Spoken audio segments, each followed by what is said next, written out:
So ఇక్కడ నుంచి మనం ఒక మీనింగ్ఫుల్ అప్లికేషన్ అయితే డెవలప్ చేయబోతున్నాం. ఇక్కడ చూడండి నా దగ్గర ఐటమ్ అనే ఒక రిక్వైర్మెంట్ అయితే ఉంది.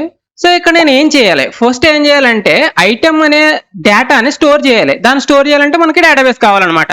సో దానికోసం మనం డేటాబేస్ని అయితే ఇన్స్టాల్ చేసాం. సో ఇక్కడ మనం ఏం చేయాలి, ఐటమ్ కోడ్ని సేవ్ చేయాలి అండ్ అలాగే ఐటమ్ నేమ్ సేవ్ చేయాలి, ఐటమ్ కేటగిరీ, ఇలా కొన్ని ఫీల్డ్స్ అయితే మనం సేవ్ చేయాలి. సో దీనికోసం ఫస్ట్ అయితే మనం spring.ioకి వెళ్ళిపోదాం. నేను ఒక కొత్త ప్రాజెక్ట్ జనరేట్ చేస్తున్నాను అనమాట. క్విక్ స్టార్ట్ మీద క్లిక్ చేశాను. సో ఇప్పుడు ఏం చేస్తున్నానంటే ఇక్కడ స్టార్ట్ spring.io ఉంది కదా, ఇక్కడికి వెళ్ళండి. వెళ్ళిన తర్వాత మీరు ఏ గ్రూపు అంటే ఒక గ్రూప్ ఉంటుంది కదా, ఫర్ ఎగ్జాంపుల్ రిలయన్స్ ఉందనుకోండి, రిలయన్స్ ఒక గ్రూప్, దాని కిందన జియో, ఇలా సమ్ కంపెనీస్ ఉంటాయి కదా. సో అలా పెట్టుకోవచ్చు అనమాట. ఇక్కడ గ్రూప్ ఏంటి అంటే నేను లెర్న్ ఆల్వేస్ అని పెట్టేస్తున్నాను. ఓకే, అండ్ ఆర్టిఫాక్ట్ వచ్చేసరికి మనకి ప్రాజెక్ట్ నేమ్ అనమాట బేసికల్లీ. సో ప్రాజెక్ట్ నేమ్ ఏం పెడుతున్నాను అంటే నేను ఇక్కడ ఐటమ్ సర్వీస్ అని పెడుతున్నాను. మీ ఇష్టం ఏదైనా ఇచ్చుకోవచ్చు. ఓకే, సో ఇప్పుడు ఏంటి అంటే ఇది మనకి ప్యాకేజింగ్ వేరాజార్ అని అడుగుతుంది. ఇవేం అవసరం లేదు, మనం జేడీకే 17 సెలెక్ట్ చేసుకుంటున్నాను. మీ దగ్గర ఒకవేళ హయ్యర్ వెర్షన్ ఉంటే అది కూడా సెలెక్ట్ చేసుకోవచ్చు, ప్రాబ్లం ఏం లేదనమాట. సో ఇక్కడ మ్యావెన్ సెలెక్ట్ చేశాను, ఎందుకంటే ఇక్కడ మ్యావెన్ వాడబోతున్నాను అనమాట. గ్రెడిల్ కూడా వాడుకోవచ్చు, బట్ దాని గురించి మనం తర్వాత తెలుసుకుందాం వీటి డిఫరెన్స్ ఏంటి ఇవన్నీ అనేది. సో ఇక్కడ మనకి జనరేట్ ఇచ్చేస్తున్నాను సింపుల్గా. ఓకే, మనకి జిప్ అయితే రెడీ అయిపోయింది, ఐటమ్ సర్వీస్ జిప్ అనేది. సో ఎక్కడ డౌన్లోడ్ అవుతుంది, మనకి డౌన్లోడ్స్కి వెళ్ళిపోదాం. ఓకే, సో దీన్ని నేను డెస్క్టాప్ మీద పెడతాను తీసుకొచ్చి, మనకి యాక్సెస్ అవ్వడం కోసం అంటే ఈజీగా. సో ఇక్కడ చూడండి, ఇప్పుడు దీన్ని ఎక్స్ట్రాక్ట్ చేద్దాం అనమాట. సో ఇక్కడ మనకి ఐటమ్ సర్వీస్ అయితే ఎక్స్ట్రాక్ట్ అయిపోయింది. సో ఇప్పుడు మనం దీన్ని ఇంటెలిజెంట్లో ఓపెన్ చేద్దాం సింపుల్గా. ఓకే, సో ఇక్కడ మీకు ఓపెన్ అని ఉంటుంది. సో ఇక్కడికి వెళ్ళి డెస్క్టాప్ మీద మనకి ఐటమ్ సర్వీస్ ఉంది కదా, దీన్ని సెలెక్ట్ చేసుకోండి. ఓకే, ఇప్పుడు మనకి ప్రాజెక్ట్ అయితే రెడీగా ఉందన్నమాట. ఇక్కడ నుంచి మనం కోడ్ చేయాలి మొత్తం. ఇక్కడ చూడండి, Java main item service application, learn always group, item service. ఇక్కడ మనం టాప్ లో చూస్తే ప్రాజెక్ట్ నేమ్ వచ్చింది కదా, ఐటమ్ సర్వీస్ అని. సో ఇప్పుడు మనం కావాల్సిన డిపెండెన్సీస్ అయితే యాడ్ చేసుకోవాలి. సో నేను డేటాబేస్ని కనెక్ట్ చేయడానికి MySQL కనెక్టర్ చేయని డిపెండెన్సీ కావాలన్నమాట. ఓకే, నువ్వు డిపెండెన్సీస్ ఫైండ్ చేస్తావో ఎక్కడ యాడ్ చేస్తావో. సో మనకి అప్లికేషన్లో ఇక్కడ మీరు చూస్తే form.xml అని ఒక ఫైల్ ఉంటుంది అనమాట. దీన్ని ఓపెన్ చేయండి. ఓపెన్ చేస్తే మనకి ఇక్కడ డిపెండెన్సీస్ అని ఒక సెక్షన్ ఉంది చూడండి. ఇక్కడ మనకు కావాల్సిన డిపెండెన్సీస్ అయితే యాడ్ చేసుకుంటాం అనమాట. సో మనకి 3 డిపెండెన్సీస్ అయితే కావాలి. ఫస్ట్ ఏంటి అంటే మనం వెబ్ అప్లికేషన్ బిల్డ్ చేస్తున్నాం. అసలు వెబ్ అప్లికేషన్ అంటే ఏంటి, ఫర్ ఎగ్జాంపుల్ మనకి ఫ్లిప్కార్ట్ సైట్ ఉన్నది కదా, ఫ్లిప్కార్ట్ సైట్లో మనకి flipkart.com అని కొడితే మనకి వెబ్సైట్ వస్తుంది కదా, ఇది ఒక వెబ్ అప్లికేషన్ అనమాట. సో ఇప్పుడు అలాంటి వెబ్ అప్లికేషన్ మనం డెవలప్ చేస్తున్నాం కాబట్టి మనకి స్ప్రింగ్ వెబ్ అనే డిపెండెన్సీ కావాలి ఫస్ట్.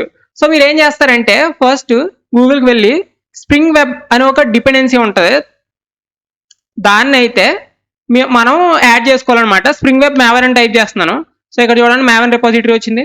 సో ఇక్కడ లోపలికి వెళ్తే మనకి వెర్షన్ 7.7 ఉంది కదా, సో లేటెస్ట్ అయితే తీసుకుంటున్నాను.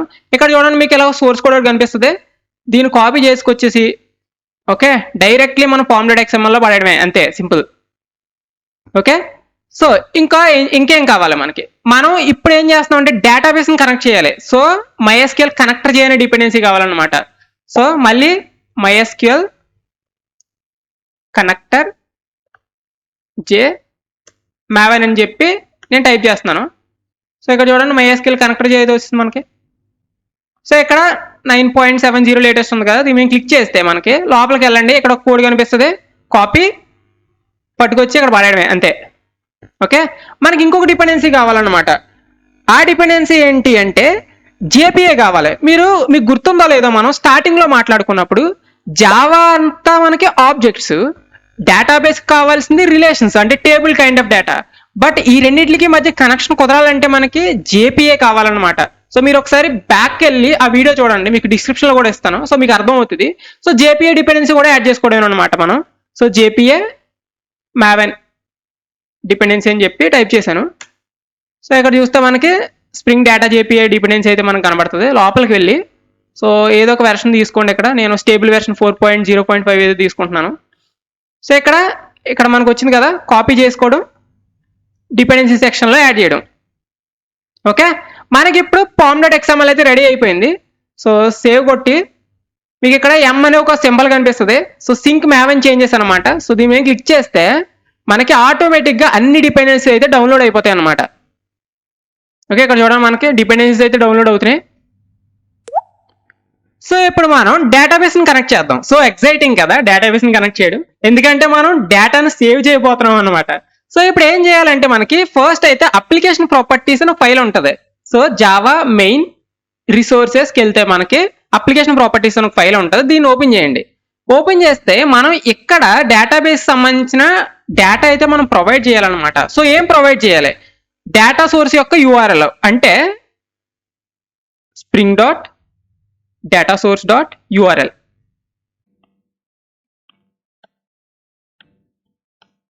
ఓకే, ఈక్వల్ టు, సో మనం డేటా సోర్స్ యూఆర్ఎల్ ఇవ్వాలి. అండ్ అలాగే డేటా సోర్స్ యొక్క యూజర్ నేమ్ ఏంటి, పాస్వర్డ్ ఏంటి, అంటే మనం క్రియేట్ చేసాం కదా డేటా సోర్స్ కి, అంటే మనం MySQL కి పాస్వర్డ్ ఇచ్చాం కదా, అవి రెండు ఇవ్వాలన్నమాట. యూజర్ నేమ్ వచ్చేసరికి రూట్, అండ్ అలాగే పాస్వర్డ్ వచ్చేసరికి మనం ఏదైతే పాస్వర్డ్ పెట్టుకున్నామో అది ఇవ్వాలన్నమాట. So spring dot data source dot user name equal to root, copy చేస్తున్నాను నేను సేమ్ని, spring dot data source dot password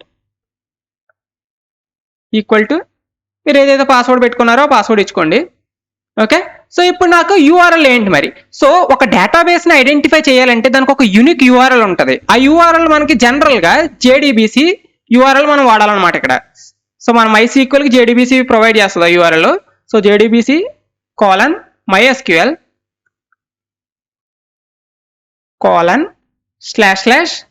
local host. మన డేటాబేస్ ఎక్కడ రన్ అవుతుంది? లోకల్లో రన్ అవుతుంది కాబట్టి లోకల్ హోస్ట్ అనమాట.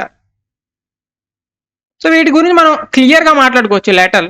మనకి 3306 బై డిఫాల్ట్ ఈ పోర్ట్లో రన్ అవుతుంది అనమాట మన DB అనేది. సో మన డేటాబేస్ నేమ్ అయితే ఇవ్వాలి. సో ప్రెసెంట్ నేను డేటాబేస్ నేమ్ ఏం పెడుతున్నాను అంటే ఐటమ్ DB అని పెట్టాను. ఓకే, సో మనం దీని అయితే ఇప్పుడు బిల్డ్ చేద్దాం. సో ఇక్కడ మ్యావెన్ కనిపిస్తుంది కదా, మ్యావెన్కి వెళ్ళి మనం ఐటమ్ సర్వీస్ని ఎక్స్పాండ్ చేసి లైఫ్ సైకిల్ మీద క్లిక్ చేసి ఇన్స్టాల్ క్లిక్ చేయండి అనమాట. సో ఇక్కడ మనకి సర్వీస్ అయితే బిల్డ్ అవుతుంది. భయ్యా మనం ఇచ్చిన పాస్వర్డ్ అండ్ అలాగే ఏదైతే మనం ఈ కనెక్షన్ URL ఇచ్చాం కదా, ఇవి కరెక్టా కదా ఎలా తెలుస్తుంది? సో మనకి బిల్డ్ అయితే సక్సెస్ అవుతుంది కానీ రన్ చేసినప్పుడు వర్క్ అవుతుంది అనమాట. మనం ఏదైనా ఇక్కడ రాంగ్ ఇచ్చామనుకోండి, డేటాబేస్ సంబంధించిన URL కానీ అండ్ అలాగే పాస్వర్డ్ కానీ ఇది ఏదైనా రాంగ్ ఇస్తే మనకి బిల్డ్ అయినా సరే రన్ అవ్వదు. సో ఇక్కడ బిల్డ్ అయింది సక్సెస్ఫుల్గా. సో ఇక్కడ మనం కరెంట్ ఫైల్కి వెళ్ళి ఎడిట్ కన్ఫిగరేషన్ క్లిక్ చేసి ఒక కన్ఫిగరేషన్ యాడ్ చేసుకుంటాం. సో అప్లికేషన్, సో మీకు ఏదో ఒక కన్ఫిగరేషన్ నేమ్ ఇచ్చుకోండి. సో మై అప్లికేషన్ అని పెట్టుకున్నాను. సో ఇక్కడ మనం మెయిన్ క్లాస్ అయితే సెలెక్ట్ చేసుకోవాలన్నమాట. మనకి ఆటోమేటిక్గా చూపిస్తుంది మెయిన్ క్లాస్ని. ఓకే, సో ఇక్కడ నేను నెక్స్ట్ అయితే అప్లై కొడుతున్నాను. ఓకే ఓకే మనకి ఇక్కడ చూస్తే ఒక ప్లే బటన్ కనిపిస్తుంది కదా, దాని మీద క్లిక్ చేయండి. సో మనకి అప్లికేషన్ స్టార్ట్ అవుతుందని చూద్దాం. ఇక్కడ చూడండి ఫినిష్డ్ విత్ ఎగ్జిట్ కోడ్ 0 అంటుంది. సో అంటే మనకి ఫస్ట్ ఎర్రర్ వచ్చింది అనమాట, మనకి అప్లికేషన్ స్టార్ట్ అవ్వట్లేదు. సో ఎందుకు స్టార్ట్ అవ్వట్లేదు అంటే మోస్ట్లీ మనం యాడ్ చేసిన డిపెండెన్సీస్లో ఇష్యూస్ ఉండొచ్చు. ఓకే, సో ఇక్కడ చూడండి మనం ఏం యాడ్ చేసామంటే ఇక్కడ స్ప్రింగ్ వెబ్ యాడ్ చేసాం అనమాట. మనకు కావాల్సింది యాక్చువల్లీ స్ప్రింగ్ స్టార్టర్ వెబ్ కావాలి. స్ప్రింగ్ స్టార్టర్ వెబ్ లో మనకి టామ్కేట్ ఉంటుంది అనమాట. స్ప్రింగ్ వెబ్ లో మనకు టామ్కేట్ ఉండదు. సో దానివల్ల ఇది ఫెయిల్ అవుతుంది అనమాట, స్టార్ట్ అవ్వట్లేదు అప్లికేషన్. సో ఏం చేద్దామంటే మనం సింపుల్ గా ఇక్కడికి వెళ్ళి స్ప్రింగ్ స్టార్టర్ వెబ్ మ్యావెన్ అని చెప్పి టైప్ చేస్తున్నాను. సో టైప్ చేసి మన ఫస్ట్ లింక్ లో ఓపెన్ చేస్తే సో మనకి 4.0.6 ఉంది కదా. సో దీని అయితే నేను యాడ్ చేస్తున్నాను. సో కాపీ, సో మనకి ఏదైతే ఇక్కడ స్ప్రింగ్ వెబ్ ఉందో సో దీన్ని అయితే నేను రీప్లేస్ చేసేస్తున్నాను కంప్లీట్లీ. ఓకే, సో ఇప్పుడు మనం మ్యావెన్ మీద క్లిక్ చేద్దాం. సో మనకి డిపెండెన్సీస్ రిజాల్వ్ అవుతున్నాయి. సో ఇప్పుడు మళ్ళీ మనం స్టార్ట్ చేద్దాం అప్లికేషన్ని. సో ఇప్పుడు చూడండి మనకి టామ్కేట్ స్టార్టెడ్ అండ్ పోర్ట్ 8080 అంటుంది. దాని అర్థం ఏంటంటే టామ్కేట్ స్టార్ట్ అయింది. సో ఎందుకు అంటే స్ప్రింగ్ స్టార్టర్ వెబ్ లో మనకి టామ్కేట్ ఉంటుంది, స్ప్రింగ్ వెబ్ లో టామ్కేట్ ఉండదు. సో అదే ఒక రీజన్ అనమాట. సో ఇక్కడ మీరు చూసుకుంటే మనకి అప్లికేషన్ స్టార్ట్ అయితే ఇలా మనకి ఉంటది అనమాట, ఇలా స్టార్టింగ్ లో ఉంటది, దానికి అది ఎండ్ అయిపోదు అనమాట. సరే, ఇక్కడి నుంచి అయితే మనం కోడ్ని అయితే బిల్డ్ చేద్దాం. సో ఫస్ట్ అయితే మనకు ఆల్రెడీ తెలుసు, ఇంతకుముందు మాట్లాడుకున్నాం కదా, కంట్రోలర్ అయితే క్రియేట్ చేద్దాం. సో దానికోసం నేను ఒక ప్యాకేజ్ అయితే క్రియేట్ చేస్తున్నాను ఫస్ట్, కంట్రోలర్ అనే ప్యాకేజ్. సో ఈ ప్యాకేజ్లో నేను కంట్రోలర్ అయితే క్రియేట్ చేస్తున్నాను అనమాట. సో జావా క్లాస్, సో ఏం పెడదామంటే ఐటమ్ కంట్రోలర్ అని పెడదాం. ఓకే, సో ఇప్పుడు నాకు ఐటమ్ కంట్రోలర్ అయితే క్రియేట్ చేశాను. సో దీనికి మనకు ఆల్రెడీ తెలిసి ఏం చేయాలి, ఇది కంట్రోలర్ అని పిలవబడాలంటే మనం జస్ట్ రెస్ట్ కంట్రోలర్ యానిటేషన్ అయితే యాడ్ చేస్తాం అనమాట. ఇందులో మనం ఇప్పుడు ఒక మెథడ్ రాయాలి, ఆ మెథడే మనకి ఏపీఐ, అది మనకు ఆల్రెడీ తెలుసు కదా. సో ఇక్కడ పోస్ట్ మెథడ్ రాయాలా, గెట్ మెథడ్ రాయాలా, ఇది మన దగ్గర ఉన్న క్వశ్చన్ అనమాట. పోస్ట్ ఎప్పుడు రాస్తామంటే మనం ఏదైనా డేటాని డేటాబేస్ లో సేవ్ చేసే కేసులో మనం పోస్ట్ మెథడ్ రాస్తాం అనమాట, సింపుల్ గా మాట్లాడితే. సో ఇప్పుడు నేను ఏం చేస్తున్నానంటే పోస్ట్ మ్యాపింగ్ రాశాను. సో దీనికి మనం ఒక ఎండ్ పాయింట్ రాయాలన్నమాట. నేను ఇక్కడ ఏం పెడుతున్నానంటే ఏపీఐ /v1/ ఏం పెడదాం అంటే ఐటమ్ క్రియేట్ అని పెడదాం అనమాట, ఐటమ్ క్రియేట్. ఓకే, సో ఇప్పుడు నేమ్ రాద్దాం అనమాట, public. So void create item. Okay, create item అని చెప్పి నేను నేమ్ ఇస్తున్నాను. సో దీనికి ఓకే, మనం కొంత డేటాని అయితే యాక్సెప్ట్ చేయాలి ఎక్కడి నుంచి. సో ఎలా యాక్సెప్ట్ చేస్తాం డేటాని అంటే @request param అని చెప్పి మనకి @request param అని రాసుకుంటే సో ఏం యాక్సెప్ట్ చేస్తాం మనం, ఫస్ట్ ఐటమ్ నేమ్ కావాలి మనకి, నేమ్ అనేది వస్తుంది యూఐ నుంచి. అండ్ అలాగే సో ఐటమ్ నేమ్ ఏంటి, స్ట్రింగ్ కదా, మరి స్ట్రింగ్ రాయాలి కదా, అప్పుడు స్ట్రింగ్ ఐటమ్ నేమ్. అండ్ అలాగే మనకి ఐటమ్ కోడ్ కూడా ఇవ్వాలన్నమాట, ఐటమ్ కోడ్ కూడా వస్తుంది కదా, ఎందుకంటే యూఐ నుంచి వస్తుంది కాబట్టి దీన్ని కూడా అనదర్ రిక్వెస్ట్ పారం పెడుతున్నాను అనమాట, @request param. సో రిక్వెస్ట్ పారం ఎందుకు అంటే మనకి రిక్వెస్ట్ నుంచి వచ్చే దాన్ని దీనికి మ్యాప్ చేస్తుంది అనమాట. మనకు చూపిస్తాను, కంగారు పడకండి ప్రతిదీని. సో ఇక్కడ మనం ఐటమ్ కోడ్ కూడా స్ట్రింగ్ పెట్టుకోవచ్చు అనమాట, ఐటమ్ కోడ్. ఓకే, సో ఇక్కడ నాకు ఇలా 2 పారామీటర్స్ వచ్చినప్పుడు ఈ 2 పారామీటర్స్ నేను ఏం చేయాలంటే డీబీలో సేవ్ చేయాలి, అదే కదా మన అల్టిమేట్ ఎయిమ్. సో దీనికోసం ఏం చేయాలంటే కంట్రోలర్ అనేది జనరల్ గా సర్వీస్ లేయర్ని కాల్ చేయాలి. మనం ఇంతకుముందు మాట్లాడుకున్నాం కదా, కంట్రోలర్ సర్వీస్ని కాల్ చేస్తుంది, సర్వీస్ రిపాజిటరీ లేయర్ని కాల్ చేస్తుంది, రిపాజిటరీ అనేది డేటాబేస్ లో డేటా అయితే స్టోర్ చేస్తుంది. ఓకే, ఈ ఫ్లో అయితే గుర్తుపెట్టుకోండి. సో ఇప్పుడు మనం ఏం చేయాలి, ఒక సర్వీస్ అనే ప్యాకేజ్ క్రియేట్ చేద్దాం. సో సర్వీస్, సో ఇక్కడ మనం ఏం చేద్దామంటే ఐటమ్ సర్వీస్ అని ఇంకో క్లాస్ క్రియేట్ చేద్దాం.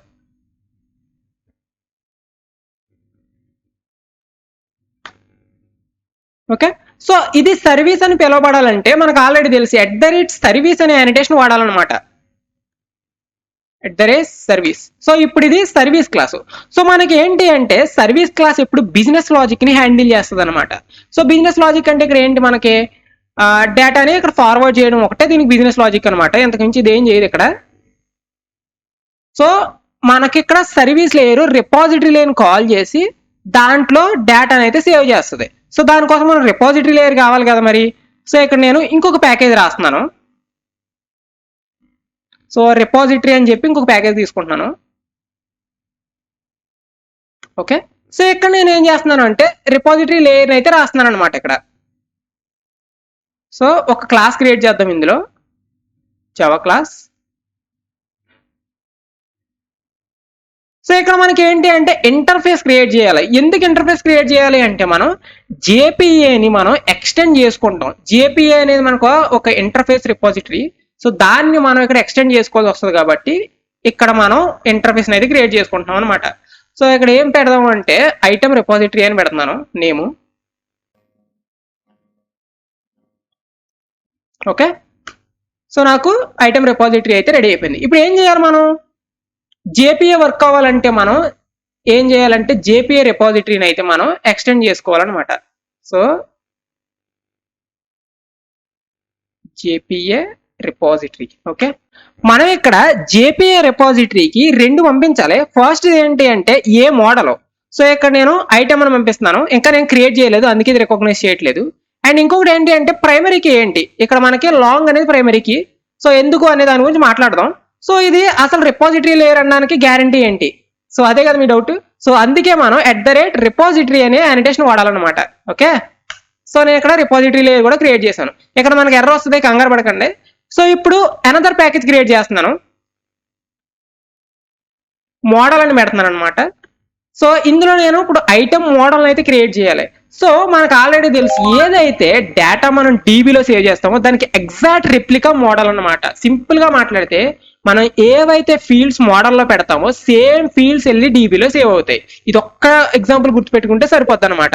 సో ఇప్పుడు మనం ఐటమ్ మోడల్ అయితే క్రియేట్ చేసేద్దాం. సో దీన్ని ఎంటిటీ అని కూడా అంటాం అనమాట. ఓకే, సో ఇక్కడ ఏంటి మోడల్లో న్యూ జావా క్లాస్ ఏం పెడుతున్నానంటే ఐటమ్ అని పెడుతున్నాను. ఇక్కడ మనం ఐటమ్ అని పాస్ చేస్తున్నాం కదా, సో అందుకే ఐటమ్ అని పెడుతున్నాను అనమాట. సో ఇక్కడ మనం ఏం చేయాలి, ఇది మోడల్ అని రికగ్నైజ్ అవ్వాలంటే దీనికి ఒక యానిటేషన్ ఉంటుంది కదా, అదే @entity. ఓకే, సో ఇక్కడ మనం చూసుకుంటే ఎంటిటీ అనేది రికగ్నైజ్ అవ్వట్లేదు కదా. సో ప్రాబ్లం ఏంటి అంటే మనం పాండెడ్ XML లో మనం స్ప్రింగ్ డేటా జేపీ అని యాడ్ చేసాం, కానీ spring boot most preferable thing ఏంటి, స్ప్రింగ్ స్టార్టర్ జేపీ అయితే కావాలి దీనికి. సో దీనికి ఏం చేద్దామంటే మనం ఒకసారి స్ప్రింగ్ స్టార్టర్ జేపీ అని చెప్పి మావెన్ అని చెప్పి టైప్ చేద్దాం. సో ఇక్కడ టైప్ చేస్తే మనకి స్ప్రింగ్ స్టార్టర్ డేటా జేపీ అయితే మనకి డిపెండెన్సీ ఉంటుంది. సో దీనిలో 4.0.6 తీసుకుంటున్నాను నేను. సో కిందకు వచ్చి దీన్ని కాపీ చేసి, సో ఏం చేద్దామంటే జస్ట్ మనం ఈ ప్లేస్ లో ఏదైతే ఇక్కడ డేటా జేపీ ఉందో సో దీని మీద రీప్లేస్ చేసేద్దాం అనమాట.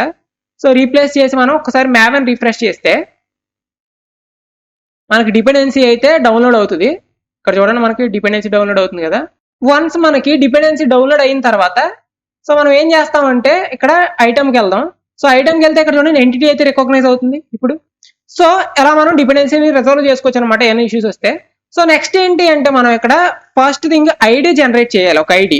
ఎందుకు ఐడి అంటే ప్రతి దానికి ఒక యూనిక్ ఐడెంటిఫికేషన్ అనేది కావాలన్నమాట. మనం స్టోర్ చేసే ప్రతి ఐటమ్ కి ఒక యూనిక్ నెంబర్ ఇద్దాం అనుకుంటున్నాం, అందుకే ఇక్కడ ఐడి అనేది నేను వాడుతున్నాను అనమాట. ఇది మన ప్రైమరీ కీ కింద వాడతాం అనమాట.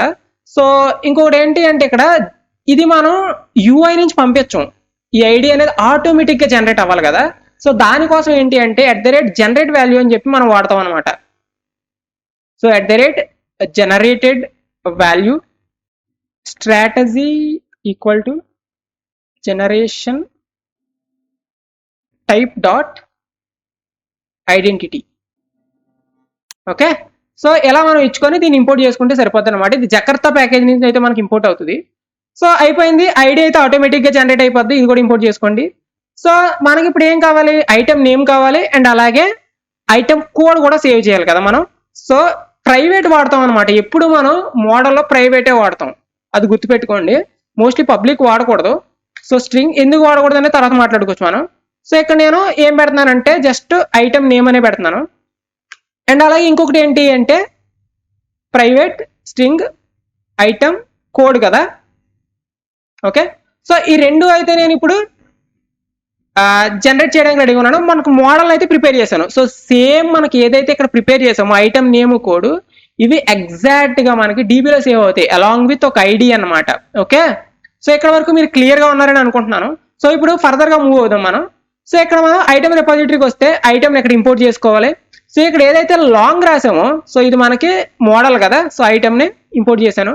ఏదైతే లాంగ్ రాసామో అది ఐటమ్ మోడల్లో ఉన్న ఈ ఐడి అనమాట, ప్రైమరీ కీ. ఓకే, సో ఇది మనకు రెడీగా ఉంది.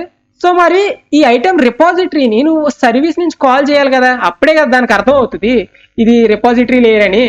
సో ఇక్కడ మనం ఆటో వైర్డ్ అనే యానిటేషన్ వాడతాం అనమాట. ఈ ఆటో వైర్డ్ ఎందుకు అంటే ఆటోమేటిక్ డిపెండెన్సీ ఇంజెక్షన్ కోసం మనం ఇదైతే వాడతాం అనమాట. సో ఇక్కడ ఏం చేయాలి, @auto_wired. Okay, so private item repository is equal to item repository. So ఇక్కడ నేను ఏం చేస్తున్నానంటే సర్వీస్ లేయర్లోకి నా రిపాజిటరీ లేయర్ని ఇంజెక్ట్ చేస్తున్నాను. సో అందుకే ఇది డిపెండెన్సీ ఇంజెక్షన్ కాన్సెప్ట్ అనమాట. ఓకే, సో ఇక్కడ నేను ఐటమ్ రిపాజిటరీని అయితే కాల్ చేయడానికి రెడీగా ఉన్నాను. ఇప్పుడు ఏం చేస్తున్నాను, ఇక్కడ ఒక మెథడ్ రాస్తున్నాను అనమాట. Public item public void create item అని చెప్పి ఒక మెథడ్ రాశాను. సో ఇక్కడ నేను ఏం పాస్ చేస్తున్నాను, నేను రెండు పారామీటర్స్ పాస్ చేస్తున్నాను, స్ట్రింగ్ ఐటమ్ నేమ్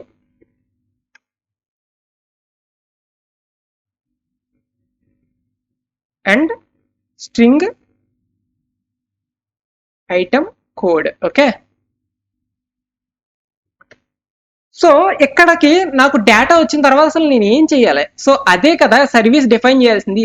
సర్వీస్లో ఎప్పుడు బిజినెస్ లాజిక్ ఉంటుందని మనం చెప్పుకున్నాం. సో ఇక్కడ ఏం చేయాలి? బిజినెస్ లాజిక్ ఏంటి? మనం మోడల్ని క్రియేట్ చేయాలి, అదే ఇక్కడ బిజినెస్ లాజిక్ కదా. So item is equal to new item. So నేను ఇక్కడ ఏం చేయట్లేదు, మోడల్కి ఒక ఆబ్జెక్ట్ క్రియేట్ చేస్తాను అనమాట. సింపుల్ గా చెప్పాలంటే జావా అంతా ఆబ్జెక్ట్ బేస్లే కదా, మరి అప్పుడు ఆబ్జెక్ట్ క్రియేట్ చేయాలి కదా. సో నేను ఇక్కడ మోడల్కి ఈ డేటా ఏదైతే వస్తుందో దాన్ని సర్వీస్ లేయర్ లో సెట్ చేస్తాను. అందుకే సర్వీస్ లేయర్ ఎప్పుడు బిజినెస్ లాజిక్ ని హ్యాండిల్ చేస్తుంది అని చెప్తాం అనమాట. సో ఇక్కడ నేను ఏం చేస్తాను, item dot set. We're not getting the set and getters, right? మనకి ఆల్రెడీ తెలుసు ఇక్కడ సెట్టర్స్ అండ్ గెటర్స్ వాడాలి. ఎందుకు అంటే మనం మోడల్లో ప్రైవేట్ ఫీల్డ్స్ వాడుతున్నాం. సో మనం డేటాని ఎప్పుడు వయా సెట్టర్స్ ఆర్ గెటర్స్ ద్వారా మాత్రమే యూజ్ చేయాలి. ఇది మన ఊప్స్ ప్రిన్సిపల్ అనమాట. సో ఇక్కడ ఏం చేయాలంటే రైట్ క్లిక్ ఇచ్చి జనరేట్ మీద క్లిక్ చేసి గెటర్స్ అండ్ సెట్టర్స్ అని ఉంటుంది, దీని మీద క్లిక్ చేస్తే మనకి ఇక్కడ గెటర్స్ అండ్ సెట్టర్స్ అయితే వీటన్నింటికి జనరేట్ చేసుకోవచ్చు అనమాట. అన్ని సెలెక్ట్ చేసుకొని ఓకే క్లిక్ చేయండి. సో జనరల్లీ ఐడికి అయితే మనం ఇవ్వకూడదు, సో ఎందుకంటే అది యూనిక్ గా జనరేట్ అవుతుంది కాబట్టి ఇది మనం ఇవ్వకూడదు అనమాట. So remaining item name and అలాగే ఐటమ్ కోడ్ ని మనం సెట్ చేసుకోవాలి అండ్ అలాగే గెట్ చేసుకోవాలి కదా. సో అందుకే నీకు సెటర్స్ అండ్ గెటర్స్ ఇచ్చాను అనమాట. ఇప్పుడు ట్రై చేద్దాం. Item dot set item name, ఏదైతే మనకి ఐటమ్ నేమ్ యూఐ నుంచి వస్తుందో అది నేను సెట్ చేస్తున్నాను. అండ్ అలాగే item dot set item code, ఏదైతే ఐటమ్ కోడ్ వస్తుందో నేను సెట్ చేస్తున్నాను అనమాట. సో ఇక్కడ దాకా ఓకే. సర్వీస్ లేయర్ ని రిపాజిటరీ కాల్ చేస్తుంది, రిపాజిటరీ వెళ్ళి డీబీలో సేవ్ చేస్తుంది, బాగానే ఉంది. మరి కంట్రోలర్ కి సర్వీస్ కి కనెక్షన్ ఇది. సో ఇక్కడే మన అసలైన కనెక్షన్ అనమాట. ఇక్కడ ఏం చేయాలి, మనం ఇప్పుడు సర్వీస్ లేయర్ ని తీసుకొచ్చి కంట్రోలర్ లేయర్ లో ఇంజెక్ట్ చేయాలి. అంటే ఇక్కడ అనదర్ డిపెండెన్సీ ఇంజెక్షన్ అనమాట. సో ఇక్కడ డిపెండెన్సీ ఇంజెక్షన్ నేను వాడి ఆటో వైడ్ వేసి ఐటమ్ సర్వీస్ అయితే ఇక్కడ ఇంజెక్ట్ చేస్తున్నాను. ఇక్కడ ఏం చేయాలి, మరి నేను కాల్ చేయాలి కదా. సో ఏం చేస్తాను, item service dot create item అని చెప్పి ఆ మెథడ్ అయితే కాల్ చేస్తున్నాను అనమాట. ఓకే, సో ఇక్కడ వరకు మీకు క్లియర్ గా ఉన్నారని అనుకుంటున్నాను. సో ఇప్పుడు ఏం చేద్దాం, మనకి ఈ ఏపీఐని కాల్ చేసి మనం డేటా పంపించి డీబీలో డేటా స్టోర్ చేయాలి. అంతా బాగానే ఉంది. ఓకే, ఇక్కడ డీబీ నేమ్ కూడా ఇచ్చాం మనం ఐటమ్ డీబీ అని, కానీ మనం ఐటమ్ డీబీని అయితే క్రియేట్ చేయలేదు ఇంకా. సో ఇప్పుడు ఏం చేయాలంటే MySQL కమాండ్ లైన్ క్లయింట్ అయితే ఓపెన్ చేస్తున్నాను. ఓకే, సో ఇక్కడ నా పాస్వర్డ్ అయితే ఇచ్చాను అనమాట. సో ఇప్పుడు షో డేటాబేసెస్ కొడుతున్నాను. సో కమాండ్ రాంగ్ అనమాట, show space databases. Okay, so ఇక్కడ మనకు చూస్తే అలాంటి డీబీ ఏం లేదు, మరి అప్పుడు ఇది ఫెయిల్ అవుతుంది కదా. సో అందుకే మనం ఒక డేటాబేస్ క్రియేట్ చేయాలన్నమాట. Create database name is item DB, right? So ఇప్పుడు నాకు డేటాబేస్ అయితే రెడీగా ఉంది.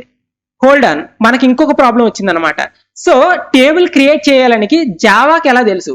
అరే నువ్వు డీబీ ఇచ్చావు బాగానే ఉంది, నేను ఏ టేబుల్ క్రియేట్ చేయాలి, ఎలా టేబుల్ క్రియేట్ చేయాలి అది నాకు నువ్వు చెప్పట్లేదు అని చెప్పి జావా అడుగుతుంది అనమాట. సో ఇక్కడ మనం ఏం చేస్తామంటే దీంతో పాటు @టేబుల్ అనే ఒక యానిటేషన్ వాడతాం అనమాట. సో @టేబుల్ వాడి సో ఇక్కడ మనం ఏం చేస్తాం, నీకు ఏ టేబుల్ నేమ్ కావాలి అనేది ఇక్కడ నువ్వు మెన్షన్ చేసుకుంటాం అన్నమాట, సింపుల్ గా మాట్లాడితే. సో ఇక్కడ నేను టేబుల్ నేమ్ ఏం పెడుతున్నానంటే నేమ్ ఈక్వల్ టు ఐటమ్స్, లేదు అంటే ఐటమ్ అని పెట్టుకోవచ్చు. సో ఐటమ్ అనే పెడుతున్నాను సింపుల్ గా. సో బాగానే ఉంది ఇక్కడ దాకానా. బట్ దీన్ని ఈ ఫీచర్ ని వాడుకోవాలి అంటే ఆటోమేటిక్ గా మనం టేబుల్స్ క్రియేట్ అవ్వాలి అండ్ అలాగే ఆటోమేటిక్ గా డేటా స్టోర్ అవ్వాలి డీబీలో. అంటే మనకి జేపీఏకి సంబంధించిన ఒక ప్రాపర్టీ అయితే మనం అప్లికేషన్ ప్రాపర్టీస్ లో యాడ్ చేయాలి. ఆ ప్రాపర్టీ ఏం యాడ్ చేయాలి అంటే spring dot JPA dot hibernate dot DDL hyphen auto is equal to update. So ఇది మనం యాడ్ చేస్తే గనక మనకి ఏ డేటా అయినా సరే క్రియేట్ కానీ అప్డేట్ కానీ ఆటోమేటిక్గా అవుతుంది అనమాట. ఇది ఒకవేళ మనం యాడ్ చేయకపోతే మనం మాన్యువల్ గా ఒక స్ట్రక్చర్ క్రియేట్ చేసుకొని డేటాబేస్ లో ముందు దాన్ని ఎగ్జిక్యూట్ చేసి ఆ తర్వాత దీన్ని ఎగ్జిక్యూట్ చేయగలం అనమాట. ఓకే, మనకు అదంతా ఇప్పుడు వద్దు ప్రెసెంట్ అయితే. సో ఎక్కడ దాకా అప్లికేషన్ రెడీగా ఉంది. ఇప్పుడు నేను డేటాని డీబీలో స్టోర్ చేయడానికి రెడీగా ఉన్నాను అనమాట. సో ఇప్పుడు ఏం చేద్దాం అంటే కంపైల్ చేద్దాం ఫస్ట్. సో మ్యాన్కి వెళ్ళి ఇన్స్టాల్ క్లిక్ చేశాను. సో మనకి ఫస్ట్ కోడ్ కంపైల్ అవుతుందో లేదో చెక్ చేసుకుందాం. వావ్, మనకి ఇప్పుడైతే కొన్ని ఎర్రర్స్ అయితే వస్తున్నాయి. ఇక్కడ చూడండి, item service application, illegal state, application context. So ఇక్కడ టెస్ట్ కేసులు అయితే ఫెయిల్ అవుతున్నాయి అనమాట మనకి. బట్ మనం ఏం టెస్ట్ కేసులు ఇవ్వలేదు కదా. ఇక్కడ టెస్ట్ అనే దానికి బై డిఫాల్ట్ మనకి ఐటమ్ సర్వీస్ టెస్ట్లు అయితే ఇక్కడ ఉంటాయి అన్నమాట. సో ఇక్కడ ఏం చేస్తున్నానంటే నేను టెస్ట్ కి సంబంధించి ఏం ఉంచట్లేదు ప్రెసెంట్. ఓకే, మనకు బిల్డ్ అయితే సక్సెస్ అయిపోయింది ఇప్పుడు. సో ఇప్పుడు మనం ఏం చేద్దాం అంటే అప్లికేషన్ రన్ చేద్దాం. సో ఇక్కడ మనం చూసుకుంటే ఇక్కడ మనకు ఒక ఎర్రర్ అయితే త్రో చేస్తుంది అనమాట. So entity must be declare inherited at least 1 ID అని చెప్పి. సో దీని అర్థం ఏంటి అంటే మనం ఐడి అనేది ఇక్కడ తప్పుగా ఎక్కడ ఇంపోర్ట్ చేస్తున్నాం. ఇక్కడ చూడండి, మనకి ఐడి ఉంది కదా, @ఐడి అనేది ఇక్కడిది జకర్తా నుంచి ఇంపోర్ట్ అవ్వాలి. బట్ మనకి స్ప్రింగ్ డేటా యానిటేషన్ నుంచి ఇంపోర్ట్ అవుతుంది. గుర్తుపెట్టుకోండి, ఇంపోర్ట్స్ మనం మిస్టేక్స్ చేసినా సరే ఇష్యూస్ అయితే వస్తూ ఉంటాయి అనమాట. సో ఇంపోర్ట్ క్లాస్ చూస్తే మనకి ఇక్కడ చూడండి, జకర్తా నుంచి అయితే మనం ఇంపోర్ట్ చేయాలన్నమాట. జకర్తా పెర్సిస్టెన్స్ నుంచి ఇంపోర్ట్ చేసుకోవాలి ఐడికి సంబంధించి. సో ఇప్పుడు నేను అయితే దాన్ని ఇంపోర్ట్ చేశాను. ఇప్పుడు మళ్ళీ రీరన్ చేస్తున్నాను అనమాట ఇక్కడ. సో నాకు ఇప్పుడైతే అప్లికేషన్ సక్సెస్ఫుల్ గా స్టార్ట్ అవుతుంది. ఓకే, సో అప్లికేషన్ అయితే మనకి స్టార్ట్ అయింది. మరి దీన్ని ఇప్పుడు టెస్ట్ చేయాలి కదా బ్రో, ఎలా టెస్ట్ చేస్తావు అని మీరు అడగచ్చు. సో దీన్ని టెస్ట్ చేయడానికి మనం డేటాను పంపించాలన్నమాట. అంటే మనకి యూఐ టూల్ లాంటిది ఒకటి కావాలి. మనం యూఐలో ప్రతిదీ సెట్ చేసి పంపిస్తాం, కానీ మనకి అలాంటిది ఒక టూల్ కావాలి కదా. అలాంటిది పోస్ట్ మ్యాన్ అనమాట. సో నేను ఇక్కడ పోస్ట్ మ్యాన్ అనే దాన్ని ఇన్స్టాల్ చేశాను, మీరు కూడా ఇన్స్టాల్ చేసుకోండి. సో ఇక్కడ ఏం చేయాలంటే మనం ఈ ఏపీఐని అయితే కాల్ చేయాలి ఇప్పుడు. సో నేను పోస్ట్ మ్యాన్ అయితే ఓపెన్ చేస్తున్నాను. ఓకే, సో ఇక్కడ ఏం చేస్తున్నాను అంటే సో ఒక రిక్వెస్ట్ అయితే క్రియేట్ చేస్తున్నాను. రిక్వెస్ట్ టైప్ ఏంటి, పోస్ట్ కదా. సో రిక్వెస్ట్ ఏంటి, http://localhost:8080. ఎండ్ పాయింట్ ఏంటి మనం ఇచ్చింది, API/v1/item create కదా. సో ఇది మనం ఇక్కడ ఇస్తాం అనమాట. ఓకే, బాగానే ఉంది. సో మరి ఐటమ్ నేము, ఐటమ్ కోడ్ ఎలా పంపిస్తాం. ఇక్కడ చూడండి, మనకు పారమ్స్ అని ఒక ఫీల్డ్ కనిపిస్తుంది. ఇక్కడ మనం ఏం చేయాలంటే ఐటమ్ నేమ్, మనం ఏదైతే ఇక్కడ పారామీటర్స్ వాడామో దాని నుంచే ఇక్కడ డేటాను పంపిస్తాం అనమాట. సో నేను ఐటమ్ నేమ్ కాపీ చేసుకొని ఇక్కడ పెట్టాను. అండ్ అలాగే మనకి ఇంకొక పారామీటర్ ఏం పంపించాలి, ఐటమ్ కోడ్ని పంపించాలన్నమాట. సో దాన్ని కూడా ఇక్కడ పంపిస్తున్నాను. ఓకే, సో ఐటమ్ నేమ్ ఏం పెడదామంటే లడ్డు అని పెడుతున్నాను ఫర్ ఎగ్జాంపుల్. ఐటమ్ కోడ్ వచ్చేసరికి 1000 అని పెట్టి ఇక్కడ నేను ఇప్పుడు రిక్వెస్ట్ అయితే సెండ్ చేస్తున్నాను. ఓకే, మనకి ఇక్కడ చూసుకుంటే 200 సక్సెస్ అని వచ్చింది. ఓకే, సో మరి డేటా అయితే డీబీకి వెళ్ళిపోయినట్టే కదా, వెళ్ళి చెక్ చేద్దాం ఇప్పుడు. Okay, show databases. సో మనకి ఇక్కడ ఐటమ్ డీబీ కదా, so use item DB. Okay, show tables. So ఇక్కడ చూడండి, ఐటమ్ టేబుల్ అయితే క్రియేట్ అయిపోయింది.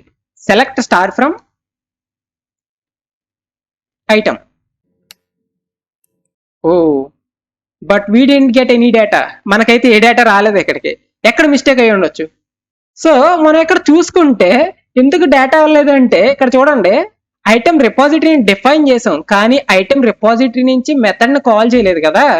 సో దాని వల్ల మనకి ఇక్కడ డేటా అనేది వెళ్ళదన్నమాట. ఇక్కడ చూడండి, ఐటమ్ రిపాజిటరీ డాట్ సేవ్ అని ఒక మెథడ్ ఉంటుంది అనమాట. ఈ సేవ్ మెథడ్ ఎక్కడి నుంచి వస్తుంది అంటే మనకి చూసుకుంటే జేపీఏ రిపాజిటరీ నుంచి వస్తుంది మనకి ఈ save method. Okay, correct repository class అని ఒకటి ఉంటుంది. సో ఈ క్లాస్ అన్ని జేపీఏకి సంబంధించిన క్లాసులు అనమాట. మనం డీపీకి వెళ్ళొద్దు ప్రెసెంట్, తర్వాత ఎక్స్ప్లెయిన్ చేస్తాను మీకు. సో ఈ ఐటమ్ రిపాజిటరీ క్లాస్ మనం కాల్ చేస్తే సో మనకి ఇప్పుడు ఫ్లో ఏంటి, కంట్రోల్ నుంచి సర్వీస్ నుంచి రిపాజిటరీకి వెళ్ళి అప్పుడు డేటా సేవ్ అవుతుంది అనమాట. నేను రీరన్ చేస్తున్నాను. ఓకే, నౌ ఇప్పుడు మళ్ళీ రీట్రెగర్ చేద్దాం. ఇప్పుడు ఏమనుకుంటున్నారు మీరు, ఖచ్చితంగా ఈసారి డేటా సేవ్ అవ్వాలి. సో ఇప్పుడు మళ్ళీ సెలెక్ట్ స్టార్ ఫ్రమ్ ఐటమ్ అని పెడుతున్నాను. నైస్, చూసారా మన డేటా అయితే సక్సెస్ఫుల్ గా మనం అయితే స్టోర్ చేస్తాం. సో ఫాలో అవుతూ ఉండండి, మనం మచ్ మోర్ చేస్తాను. మీకు బెస్ట్ ప్రాక్టీస్ అనేవి కూడా ఎక్స్ప్లెయిన్ చేస్తాను. ఇండస్ట్రీలో ఏవైతే వాడుతున్నారో అవన్నీ మీ ముందుకైతే ఖచ్చితంగా నేను తీసుకొస్తాను. ప్రతి వీడియో చాలా వాల్యుబుల్ గానే చేస్తాను. సో మీరైతే ఫాలో అవుతూ ఉండండి. మనం స్ప్రింగ్ బూట్ ఖచ్చితంగా డెప్త్ నేర్చుకుందాం. Okay, thank you.